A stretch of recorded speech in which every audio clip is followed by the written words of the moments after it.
ছেলে ছেলে জেনা করা, আর কি বললাম বলেন, মেয়ে মেয়ে জেনা করা, নাউজুবিল্লাহ। এটা কমে লুত, এর শাস্তি আসবে যদি আমরা তওবা করে ফিরে না আসি। এর উপরে এখন শুরু হয়েছে ভালোবাসার আবার ধর্ম কি? ভালোবাসার আবার, আমার সাথে বলেন কি বললাম, ভালোবাসার আবার, এদিকে মনোযোগ দেন, ভালোবাসার আবার কি? ভালোবাসার আবার কি? এই কথাটা, এই স্লোগানটা দিয়ে কি করা হচ্ছে আপনারা শুনেন। অমুসলিম ছেলে মুসলিম মেয়ের সাথে প্রেম করতেছে, অমুসলিম ছেলে মুসলিম মেয়ের সাথে প্রেম করতেছে, বলতেছে ভালোবাসার আবার ধর্ম কি? তুমি আমি একে অপরকে মহব্বত করি, ভালোবাসি, এর মধ্যে ধর্ম আসবে কেন? বলছে তুমি আমার ধর্মে দীক্ষিত হয়ে যাও, অথবা আমি তোমার ধর্ম কবুল করে মুসলমান হয়ে যাব।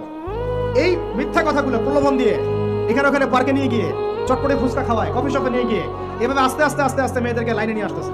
আনার পরে শোনেন, কথা আগে শুনেন, বুঝেন। আপনি ঠিক বললেও ঠিক, এটা না বললেও ঠিক, চলতেছে এটাই সমাজ। এখন কথা হচ্ছে, আমরা যদি আমাদের বোনদের ইজ্জতকে বাঁচাইতে চাই,